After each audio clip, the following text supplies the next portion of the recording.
So when I go to find the solution for this one, remember all of our equations up until this point are set equal to 0 because the zeros are the solutions and the x-intercept. So I'm going to subtract 289 from both sides.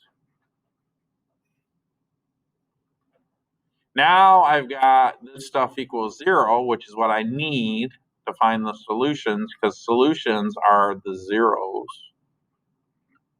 which, by the way, are also the x-intercepts. Okay, so I'm going to do that on a calculator. I'm being lazy today. I don't want to do a bunch of math. Actually, I just want to make sure it's right? So I hit second, clear out my screen, and I say 64 minus 289, I get negative 225. So this is negative 225. And then this comes down 25x squared.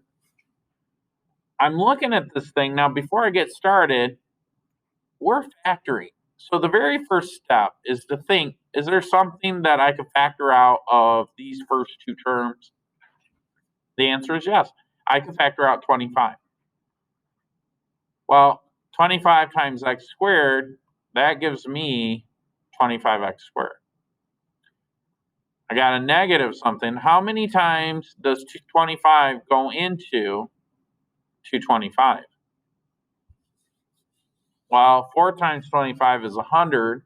8 times 25 is 200. So I think it's 9 times. Okay, what do I do next?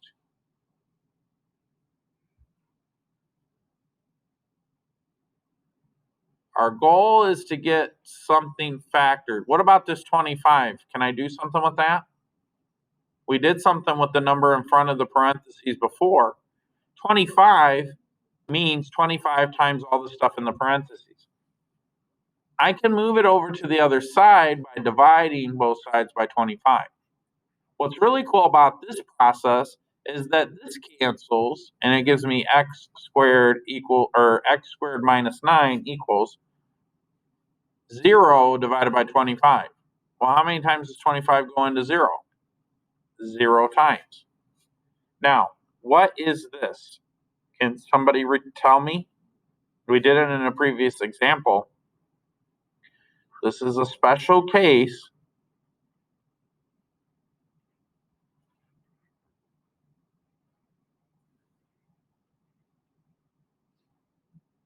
What's it called? It's called the difference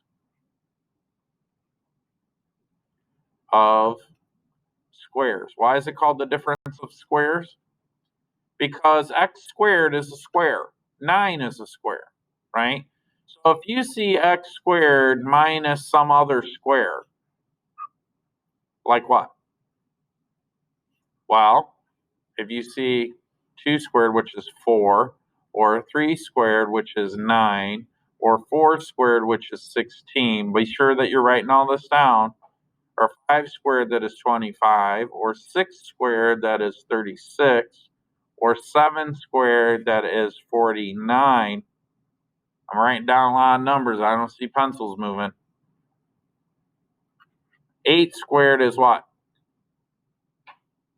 64. 9 squared is 81, and 10 squared is 100. And you can keep going. But 9 is 3 squared. So then the pattern for that, the difference of squares pattern is if I have a squared plus b squared, that's equal to a plus b times what?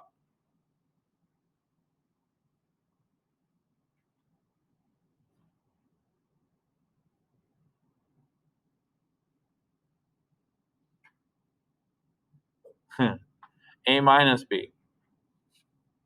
So that means that this whole thing factors into x plus 3 times x minus 3. So then I set both these equal to 0. X plus 3 equals 0. X minus 3 equals 0.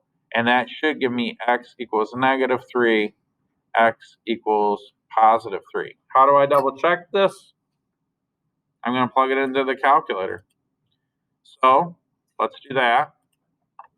I'm going to hit y equals, clear this out, whoops.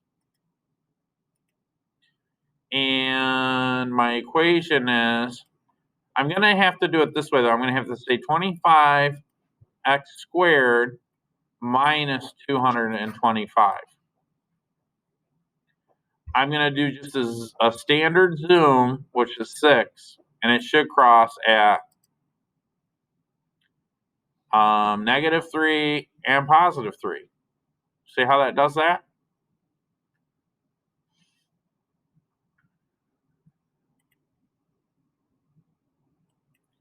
Let me just take a screenshot of that.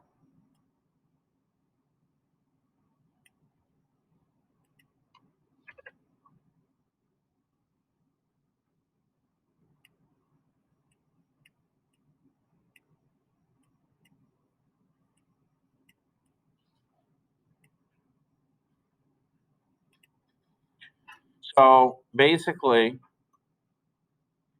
it crosses right here. These are x comma y values. So this crosses at negative 3, 0. And this crosses at positive 3, 0. And those are the solutions. So why am I showing you how to do it on the graphing calculator too? Not only to double check your work, but if you take the SAT and you get stuck and you're not able to factor it, you can always just graph the equation and find the x-intercepts, okay? So that's it for example number 6.